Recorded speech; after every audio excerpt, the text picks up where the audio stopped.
Then I wanted to look back on your answer to Leja on the press conference. Yeah. Stay tuned sounds like Korean for no.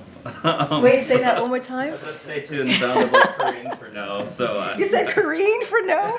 yeah. Wow. So A translation. Is there any question about? I mean, the president seemed pretty explicit, and I asked this in addition to the context of Friday, where he'll be hosting the German chancellor, and it doesn't appear like there's a press conference on the schedule. That's another one of these foreign leader visits and skipped a Super Bowl interview. So it just seems again like we're in one of these instances where the president is not communicating with the press.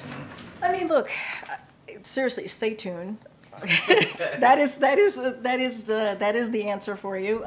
Look, the president took questions yesterday, took questions today, so I wouldn't say that he is not engaging with the press. I would not say that, because he does. And when we have more to share on later this week, what Thursday might look like, or Friday with the German chancellor coming, certainly as it relates to the press component, certainly we will share that.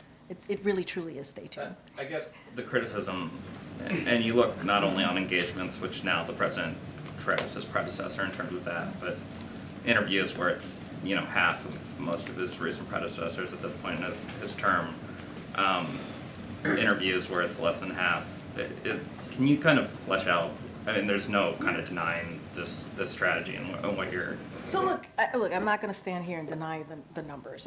That's not what I'm going to do here. But I will say that the president, one of the things that the president has been able to do is communicate in non-traditional ways. That is true, and he's done that in a way we have not seen other presidents do. That is true, right? Whether it is podcasts, calling into radio programs more often, speaking to digital creators, and taping interviews in local news stations. That is something that he has done in a more, I would say, regular way. And so, look, we're trying to do everything that we can to meet Americans also where they are, and try to do it a little bit differently.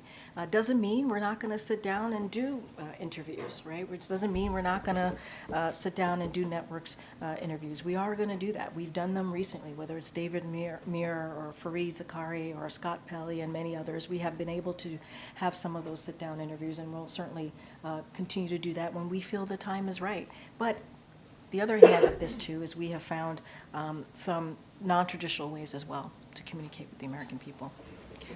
Just to follow up on that, anything specifically on why you're not doing the Super Bowl interview? I mean, that's a massive audience in an election year of people who may not be tuned into this White House or this election at this moment. So look, as you know, Super Bowl is a great annual tradition. Look, the president Biden looks forward to watching the game this Sunday, just like millions of, as you just stated, just like millions of Americans are going to be doing that.